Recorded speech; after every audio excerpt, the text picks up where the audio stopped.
All right, we'll call the council meeting to order. Everybody stand for the pledge, please. I pledge allegiance to the flag of the United States of America and to the republic for which it stands, one nation, under God, indivisible, with liberty and justice for all. Clerk, take the roll. Mayor O'Connor. Here. Morissette. Here. Wakefield. Here. Knudsen. Here. Kennedy. Here. Brook. Here. Hall. Here. Do we have this written up? Just 1 second. Trying to bring this. Oh yeah, otherwise I can pull it up here for you quick. Sorry about I that. got it. I've got it. Okay. All right, we have Manufacturing Month. And in keeping with Manufacturing Month, we have a proclamation. Whereas the city of Hudson is home to numerous manufacturing facilities, and whereas these companies and their talented employees produce high-quality goods that are distributed throughout the United States and across the globe, and whereas these manufacturers employ hundreds of area residents, and whereas local manufacturing fuels local economic growth both through the employment of Hudson area citizens and through the creation of local sector jobs that service the retail and recreational needs of these employees. And whereas local manufacturers require employees who are often trained in their crafts at area secondary and post-secondary educational centers, further adding to economic impact of their manufacturing efforts. Now, therefore, I, Rich O'Connor, Mayor of the City of Hudson, Wisconsin, do hereby proclaim the month of October 2023 as Manufacturing Month in the City of Hudson, and call upon all citizens to acknowledge and recognize the important, vital role of the city's manufacturing facilities have in growing and maintaining a vital economic base for the City of Hudson. So, Yeah, I'm James Stransler with Cardinal Glass, and I'd like to thank you guys for having this opportunity to promote Manufacturers Month. Do you want to stand up? Yeah, oh, I'm trying to get well, I wanted to let him speak first. I didn't want to get this. No, Well, that's true. Really appreciate it. You know, we got a lot of manufacturers looking to recruit, bring people in. So workforce housing is something that Cardinal is really focused on, trying to see what we can do to stimulate that. And Bill Russo, Cardinal Glass, HR manager. I don't have a speech like him. Kathy Abliner, Cardinal Health. Even though we're on the same street, it's a little confusing. Thank you. It's a privilege to be part of Hudson and the community. My name is Eric Coy. I work for GA. We're the big tall blue building next to the hockey arena. Been here since 1974. We employ a lot of Hudson people, a lot of Hudson graduates, both from the engineering side and manufacturing. And yeah, thanks for letting us be here. Bill Kruger, Croy Gear. I didn't come up with a neat spiel like these guys. We've been around for 67 years, I think. So, again, right next to them, we're the white building right next to the big blue building. But yeah, always looking for skilled, talented staff, and appreciate being here.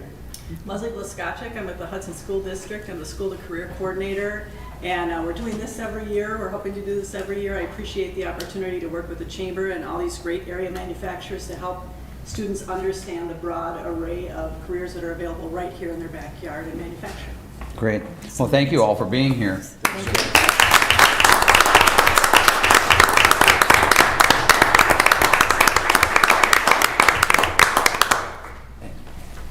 Photo op, where do you want me? right here. Right Good.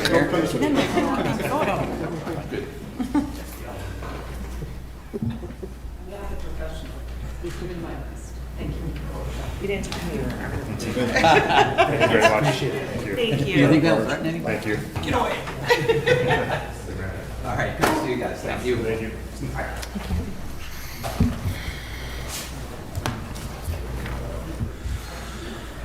All right, we have a public hearing coming up.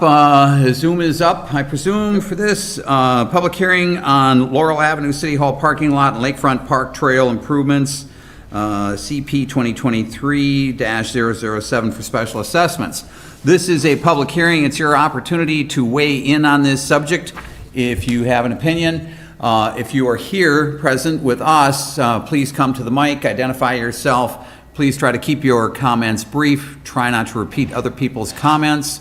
And if you are on Zoom, I think you can just raise your hand electronically. Pardon me? Nobody's there yet? Okay. So is there anybody here that has a comment? Any comment? Any comment? Any comment? Move to close the public hearing. Second. We have a motion and a second to close the public hearing. All those in favor? Aye. Opposed? Motion's approved. Public hearing is closed. Discussion and possible action regarding Laurel Avenue City Hall parking lot and Lakefront Park Trail Improvements Project CP 2023-007, final resolution 20-23, authorizing special assessments. So this item, just following up on the public hearing, the final resolution is needed and must be adopted to authorize the special assessments for the project.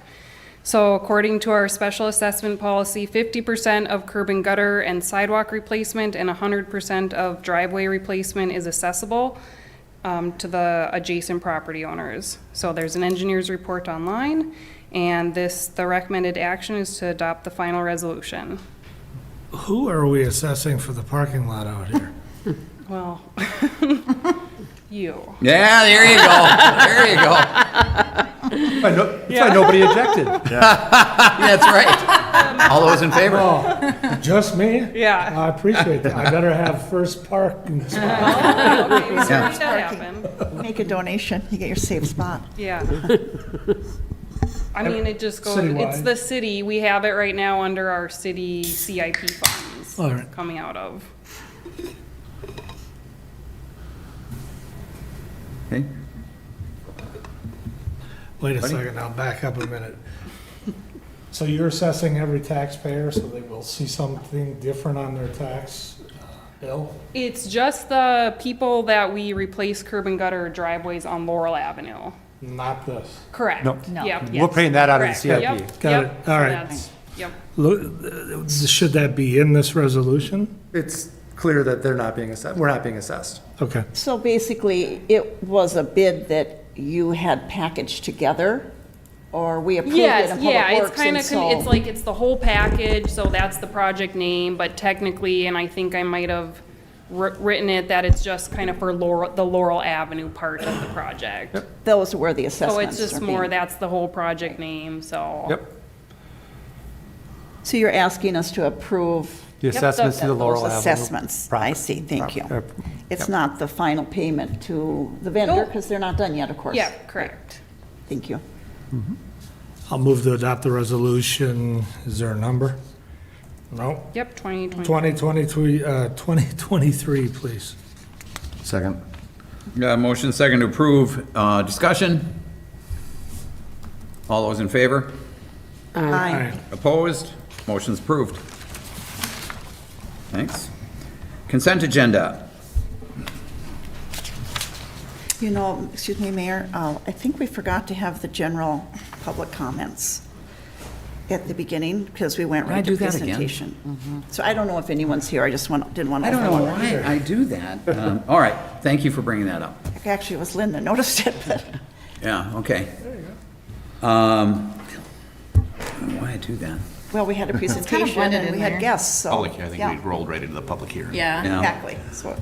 All right, so we'll get back up comments and suggestions from citizens present.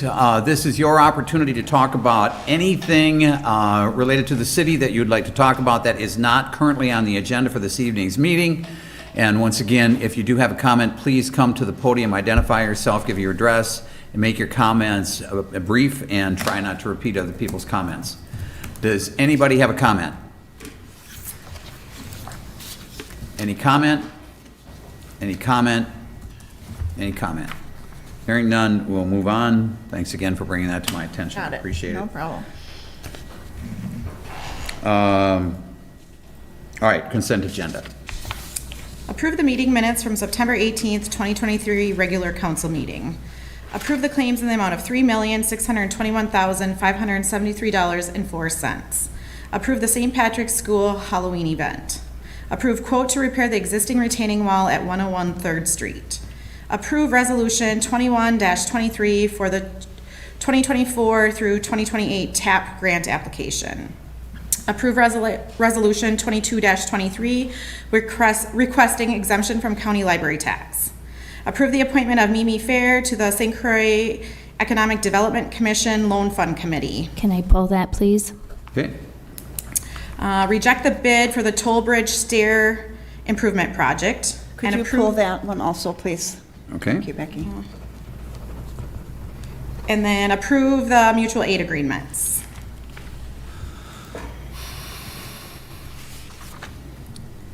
Move for approval. Second. We have motion and second to approve the consent agenda with the exceptions of items G and H. Is that right? Okay, roll call? Morissette? Yes. Wakefield? Yes. Knutson? Yes. Kennedy? Yes. Ruck? Yes. Hall? Yes. Motion's approved. The remainder of the consent agenda is approved. Item G, approve appointment of Mimi Fair to St. Croix Economic Development Commission Loan Fund Committee. Yes, thank you for allowing me to pull this. And I just want to make it clear that I have no issue with the individual that's being recommended. The point where I have concern is that she is not a Hudson resident. And I would like us to have consistency amongst all of our actions that we take when setting up committee members. And so I would urge us to go back and look at what policies we have in place and be consistent across the board.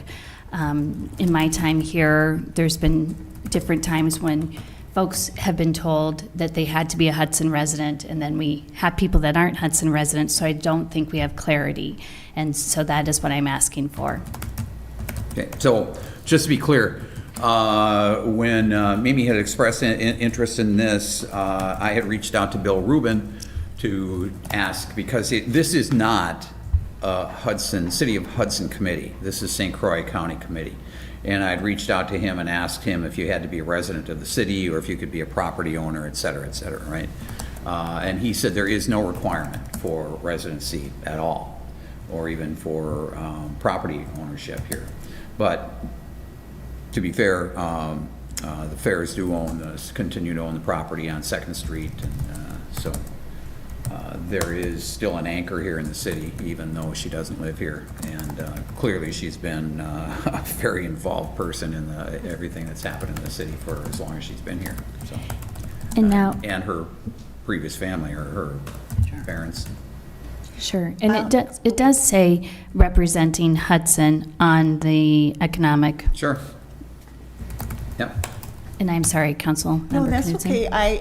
I also think very highly of Mimi Fair and long-standing history here in the business community and her Absolutely. parents before her. So obviously a really excellent choice, but the thought also went through my mind, I didn't know if she was living in Hudson. And so evidently, it crossed my mind, that question that Councilmember Brooke brought up. But again, excellent choice for experience and knowledge of Hudson and the business community. So Okay. just thought I'd add for that. All right, do we have a motion? I'll move to approve. I'll second. Motion second to approve. Any discussion? All those in favor? Aye. Opposed? Aye.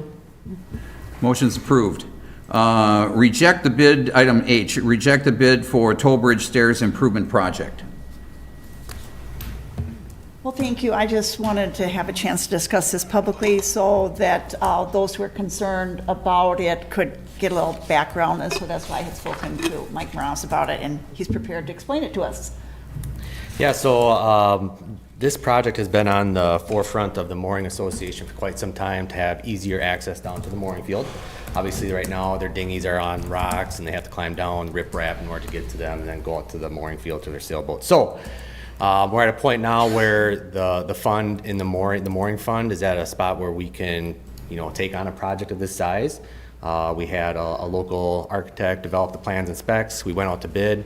The base bid came in about $30,000 more than what we have available. So I'm recommending we reject the bid and then bid it again in the spring. We'll reach out to some other contractors to see why they didn't bid on it, so on and so forth. And maybe talk to the Mooring Association, maybe reduce the number of stairs to get within our budget. So that's kind of my recommendation, to reject it at this time, just because of available funds aren't there right now. What were the alternative bids for? Yeah, so alternative bids was for some screening, plant screening, and then the other one was for the placement of like 1.5 to 2 inch breaker run further up the embankment to alleviate some of the, they can go down the stairs, but then they still have to traverse over the rocks to get to their dinghy to alleviate that side traversing of the mooring association members. Thanks. Yep. Mike, how long has that fund been accumulating? Allison? Yeah. At least 20 years, because I know we've talked about it when I was on the park board back then. Okay, I know it's been a while, just Yeah, curious. a long, long time, for sure. Okay, that's enough. So it wouldn't be built this fall anyway, probably at this point? No, at this Yeah. point, no. And like I said, we would just rebid it probably in February or March. Obviously we'll have to deal with the river conditions. It probably wouldn't be constructed till late summer or early fall next Sure. year anyways, just based on the river levels. And like I said, it'll be brought back and forth in front of you again once we get the bids back to see if it falls within the budget that we have available. So different time of the year, you're hoping to get more bids, just kind of on I'm hoping principle. so, yeah. And we saw this with a couple other projects that we bid this fall, is just schedules must be booked because we didn't Yeah. get any bids for Williams Park restroom, so we're not, moving forward with that. And so, yeah, it's just a bad time of year to bid. Sure. Unfortunately, this is when we bid them out, so we'll get on the schedule early next year and hopefully get some See if we can. interest. Thank you, appreciate that. thank you. Okay, I move Thanks, Mike. that we go ahead with rejecting that bid. Second? Got a motion, second.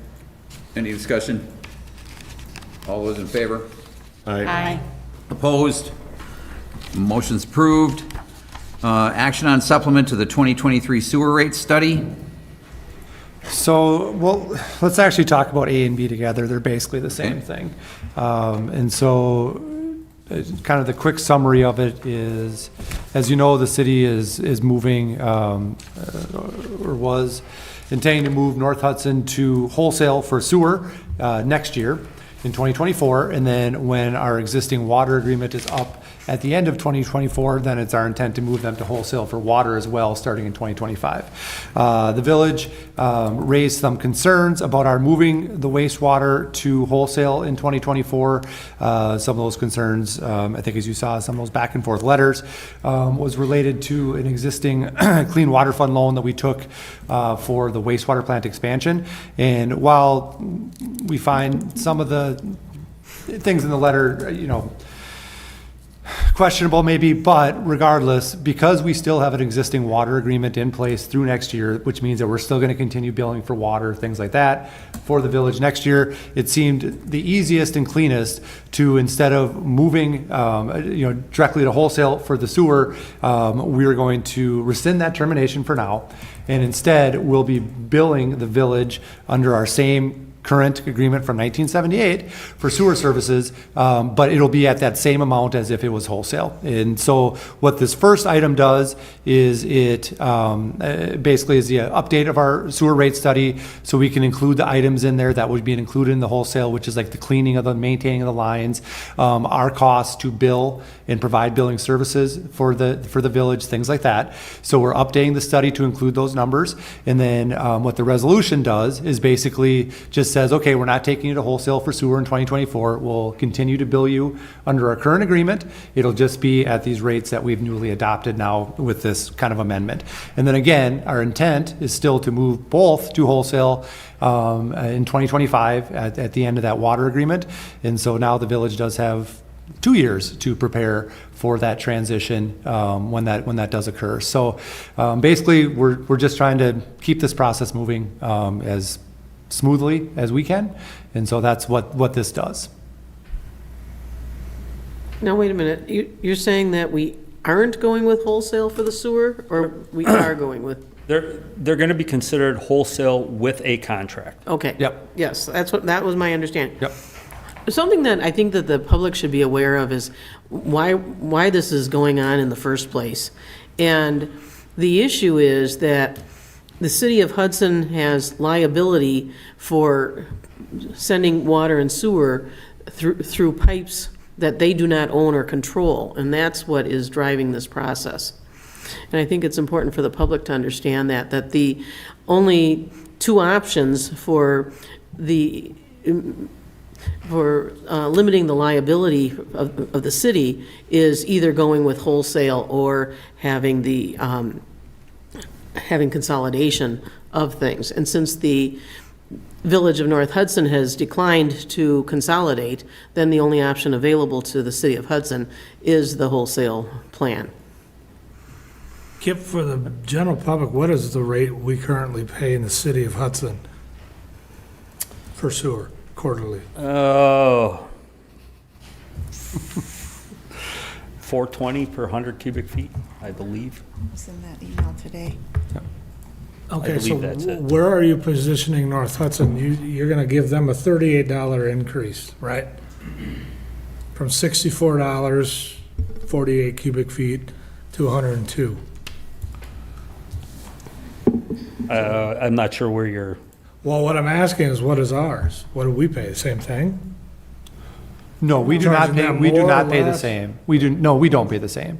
So the village residents already pay more for sewer because there's a number of surcharges that the village add to their North Hudson residents, to their residents' bills that we're basically just a pass-through for. So those surcharges go back to the village and that's what they use for maintenance of their system, things like that.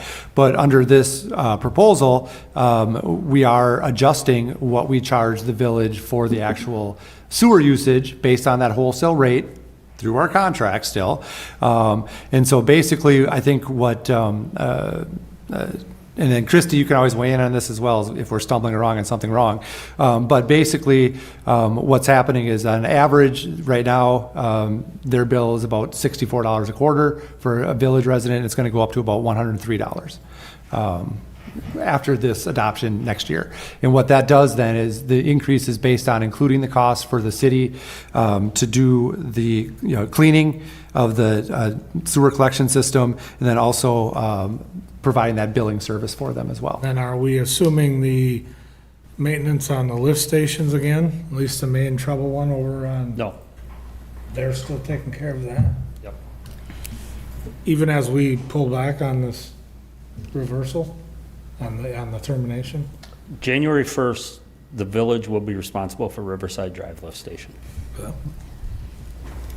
Could you explain the consolidation proposal that was out there? But I understand North Hudson did not want to accept that, but could you explain what that would have been? I mean, basically, years ago, we had asked, just to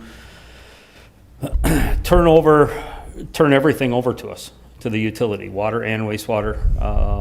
That didn't go, so that's kind of where we're at now. We wanted to just run it as part of the utility, and that never came to fruition. The proposal was basically, let's just consolidate the system. Instead of working under, we now have a new water agreement that runs through 2024, as we talked about. We have a 1978 sewer agreement that we're still operating under. Instead of using these agreements, we just said, why not just consolidate the system? It'll become one system. It'll be one uniform bill for all users. There'd be no differential between the village. There would be no special surcharges that the village adds that we pass through to give back to them. We wouldn't be having some of these debates about maintenance versus capital costs versus replacement of certain things in North Hudson. But the village declined that option that Kip said. They wanted to maintain ownership of their system, which is how we moved to the current water agreement that we have. But now like I said, as we work through this, it's continuing to be problematic. So this is the cleanest way for us to continue in a manner where the village still maintains ownership of their system, which is what they've expressed as being important. And so am I correct in conversing with you and a couple of other people, but it's DNR is the regulatory body that oversees what you do, and that's where what Joyce was alluding to, that you're in charge of this water system, but yet you're not really fully in control of those pipes right now. So and just that's for an issue. clarification, this is wastewater. Yes. Okay, so, yeah, and I mean, we are regulated by the Department of Natural Resources on wastewater also. Especially down at the wastewater treatment plant. That's where we see the most of it. We are regulated in the collection system itself too, so, yeah. But that's part of the impetus that, you have to have, all of the things need to be up to the standards that are required, and you're establishing in the city. Correct. And since we don't own those pipes in the village, it makes it more difficult for you to feel comfortable that you're maintaining the standard that you need. It does make it more difficult, yes. Okay. So where are we heading with this? Briefly. To complete wholesale in 2025 for both water and sewer. And will we go through all of this again when we pick up the water? So this is just really sewer, so we'll come back and have the same discussion Next year. Right. about the water. Yep. So that's our goal. I mean, at this point, unless the village has, would like further conversations about other items that we've discussed before. Okay. And just to be clear that the residents the service will be there. So water service is not changing, sanitary sewer service is not changing, so the service will be there.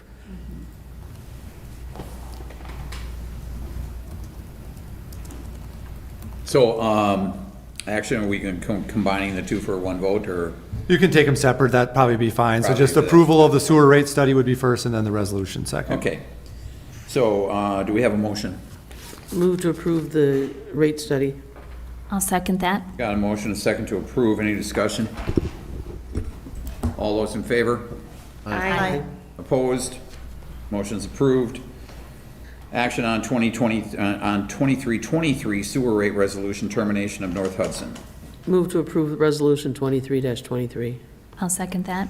Got a motion, a second to approve. Any discussion? All those in favor? Aye. Opposed? Motion's approved. I'll stay right here. Pardon me? I'll stay right here. You staying there? Oh, yeah, I guess I'm gonna let so. Aaron take it, though. Yeah, okay. Action on providing bank qualified bonding allocation to WCWBF for 2023 debt issue.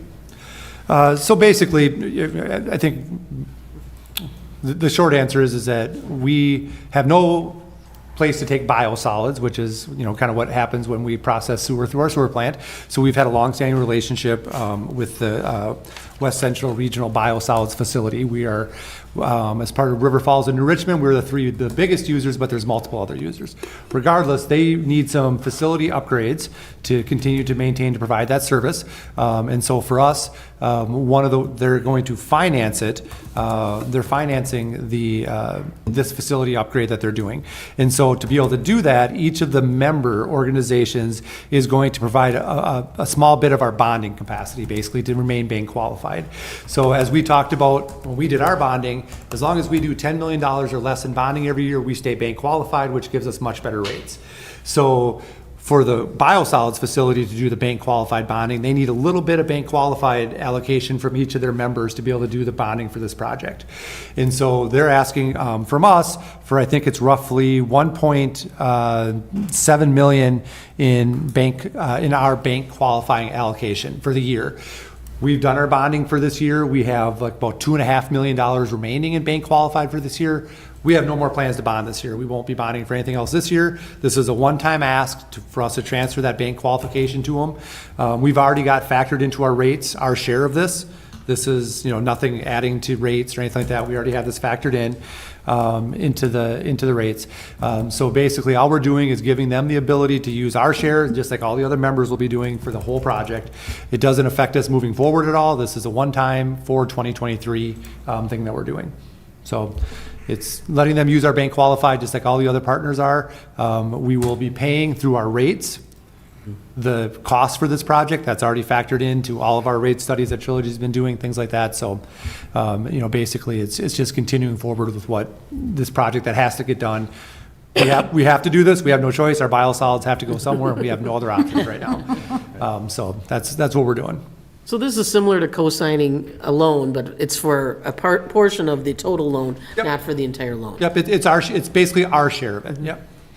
And that's a good phrase, choice to say co-sign. The word guarantor came to mind for me. Is that, basically, we're committed. Either one's a good way to say it. Okay. We've already committed to this. This has been before the council. I can't remember when this was, a little while back. Last year. Last year sometime. We already actually committed to this project. This is now getting to the financing point of it. Right. Okay. Did we know we'd have 25% of the cost? Oh, yeah. That hasn't changed. We've always known that. Yep. Motion? Move to approve. I'll second that. Yeah, motion, second to approve. Any discussion? All those in favor? Aye. Opposed? Motion's approved. Thank you. Thanks, Kip. 2024 budget and levy. Okay, so I'll just do the quick summary since not all the, actually, I think all the council members have probably heard the spiel before, just listening to Finance Committee.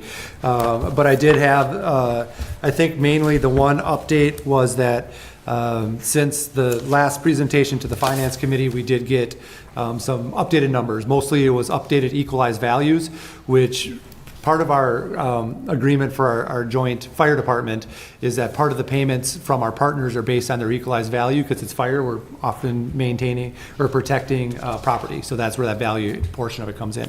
So their equalized values have gone up, just as ours have gone up as well. So that helped to raise the amount of non-tax revenue.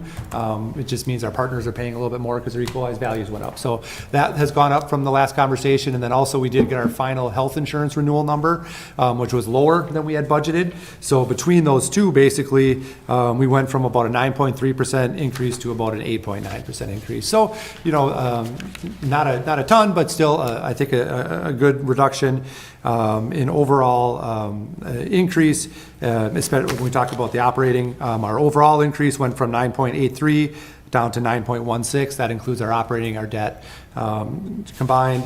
And then the other change, of course, which is how it affects people's property tax bills, is our mill rate increase went down from 6.32% to 5.67%. So I did just pass out quick tonight, just because we did get a couple updated numbers, how that change will affect the people's property tax bill for their city portion.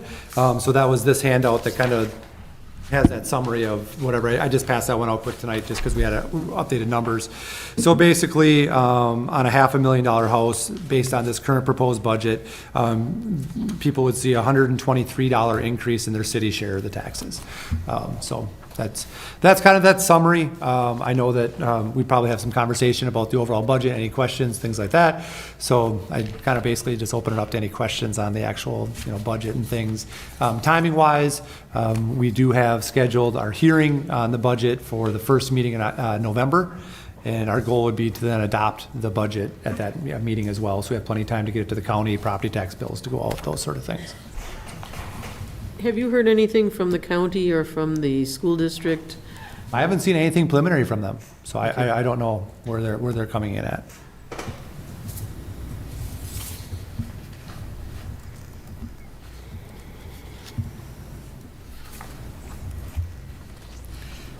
So no action tonight. Nope, just want to answer any questions anybody has. Anybody?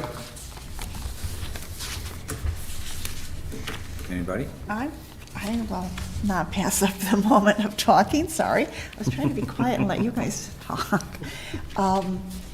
Just wanted to clarify again or answer any questions about the concepts that I brought forward regarding the library funding and the idea that we will always have to match the exemption amount that's set by the county. And we won't know what it is from year to year, but most likely it will go up every year. And we don't have a choice on that, so I call that a mandatory amount that we would contribute. That was why I was proposing that we stayed with that amount this year, rather than jumping ahead. Everyone does want to support the library, and of course, it's a wonderful facility, wonderful programming, just thanks to, I saw a lot of library name tags at the Booyah of volunteers and staff helping with all those children's activities. They're A+ on those sort of programming and activities. And of course, I do realize that with budget constraints and decisions have had to be made about the collection and books to buy. And so those decisions will actually fall on the Library Board of Trustees, whether to expand programming in a certain area, like we talked about last time, more Sunday hours or more outreach, that they'll decide that, or perhaps they'll decide we need to buy more books in our collection because we need to ramp up circulation, because circulation is going to play a big role in how our library gets compensated by the rural patrons. And when I use the word rural patrons, I was calling them former partners for a while, but now we need to start thinking about the people who live in North Hudson and St. Joe and Troy, or maybe they come from Baldwin. Maybe it's someone who lives in Menominee that works in Hudson, and they love our library, so they want to check out books there. They have the right to in our Wisconsin system. It's a great thing. The state of Wisconsin has put a lot of time and energy into making certain that our communities have libraries and that they're well-funded to the point that they're quite protected. And as Mayor O'Connor mentioned last time when we were talking about if we did have a budgetary downturn, our levy was not increasing and we were up against increased expenses, we could be forced to cut spending in public works or the police department. While we had to maintain, we will be required to maintain that spending in the library. So I think it makes economic sense. They are still getting a dramatic increase from the city.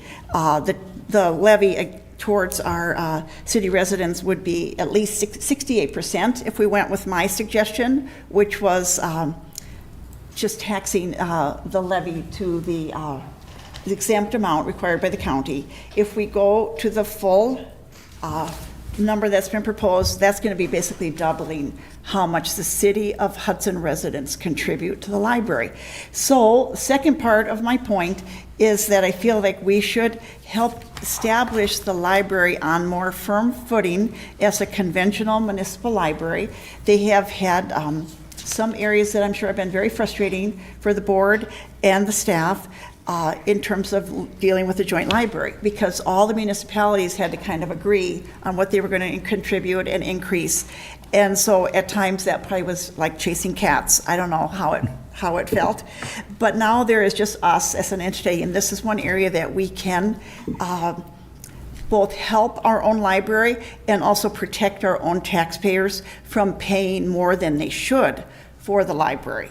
Because stay with me, if we increase our chargebacks and ask the library to pay for half of maintaining First Street building, which is a little over $100,000, 50% of it, half of it is over $100,000. If we ask them to pay that, which they have not been charged for those expenses before, they can then report that as an expense to the state, and that will go into their reimbursement formula. Then those other patrons, those rural patrons, will help contribute, because while they're not our direct concern, the folks that live in North Hudson, St. Joe, et cetera, the town of Hudson, they're going to pay library taxes.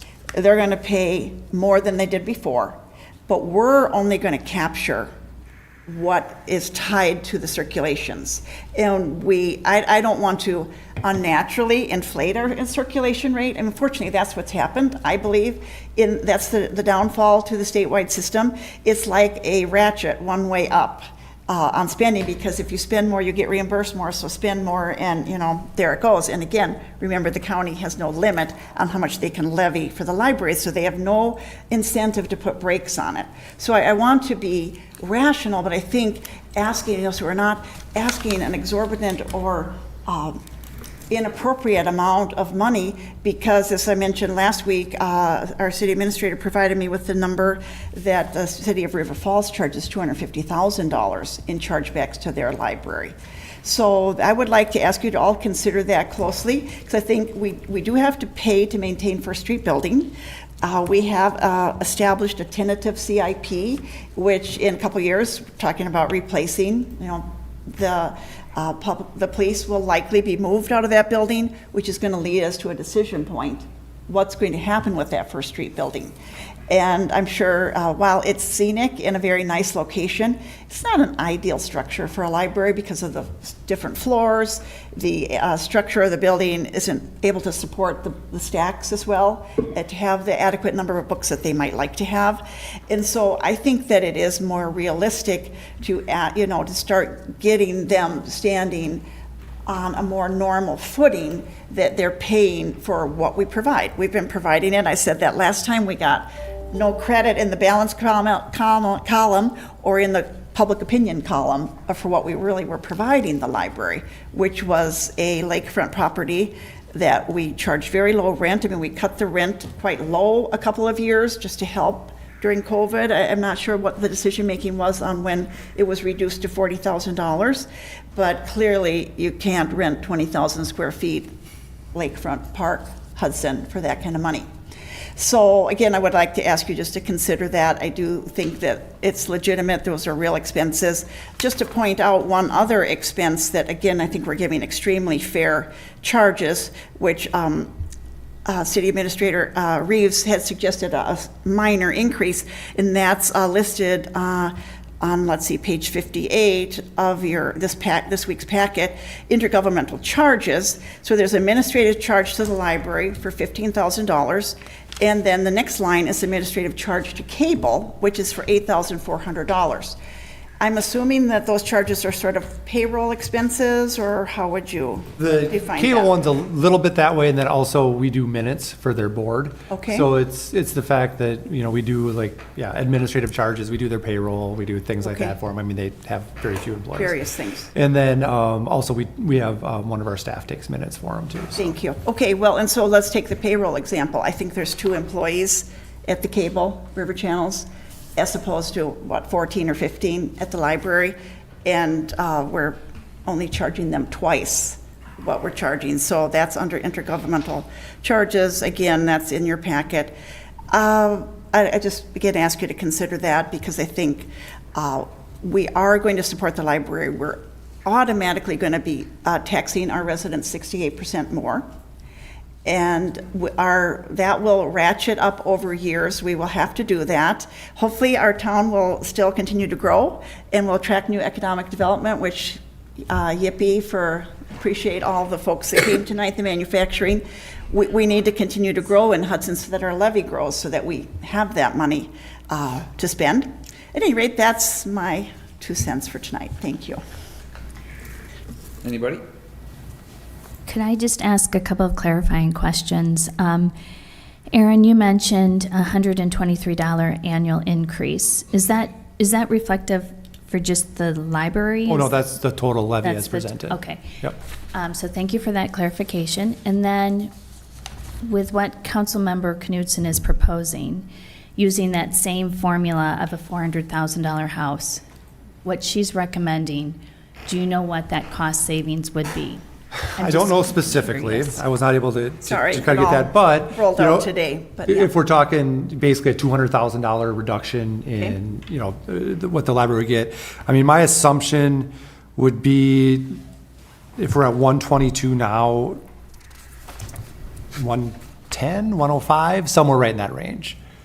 So the savings Maybe then 100. I mean, maybe 20 is bucks. Yeah. $15 on a $400,000 house for a year. I'm just going, point blank, Councilmember Knudsen, I appreciate all of your work and effort and thought that you have put into this.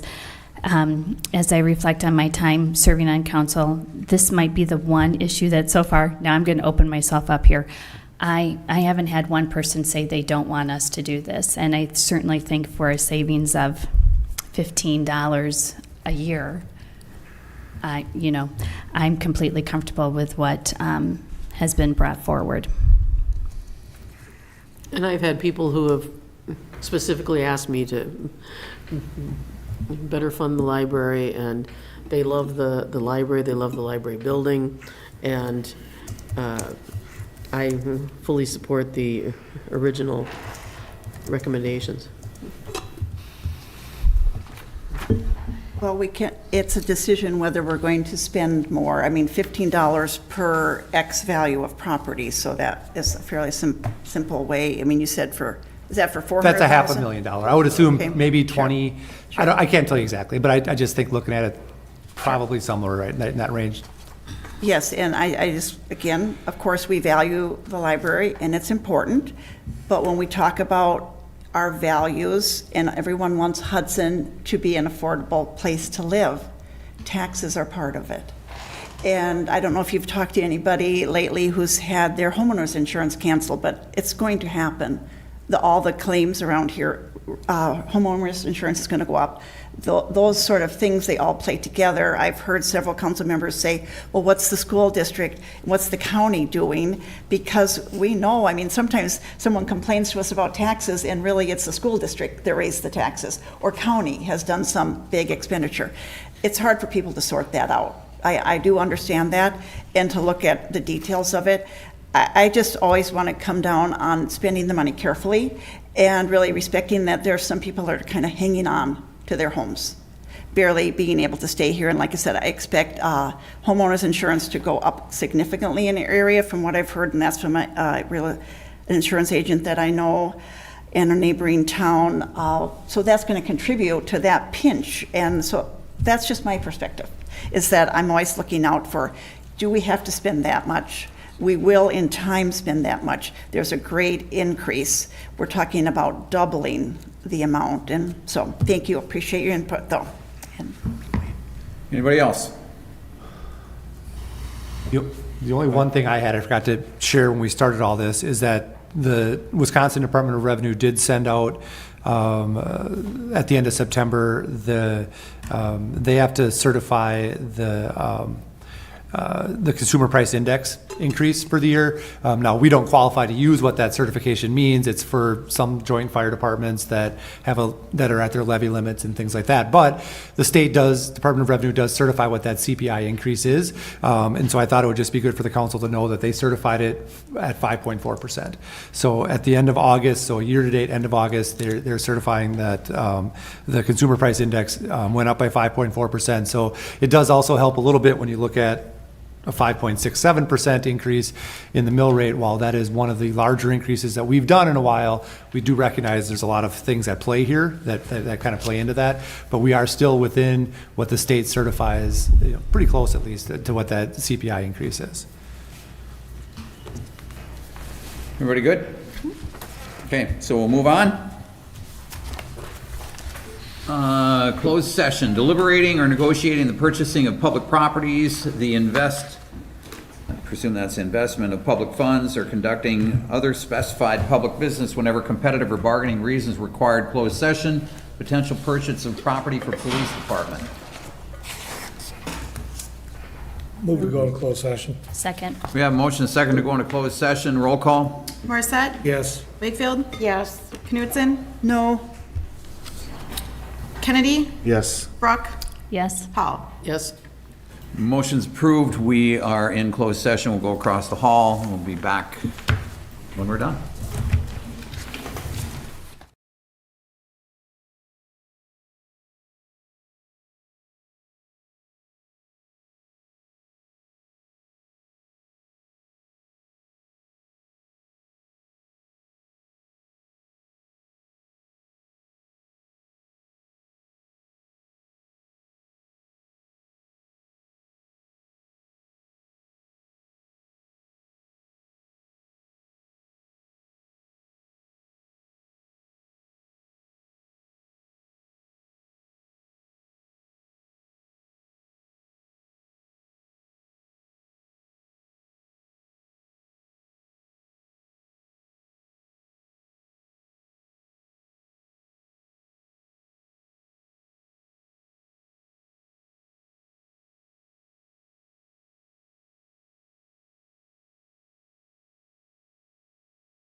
All right, we are back in open session. Do we have a motion?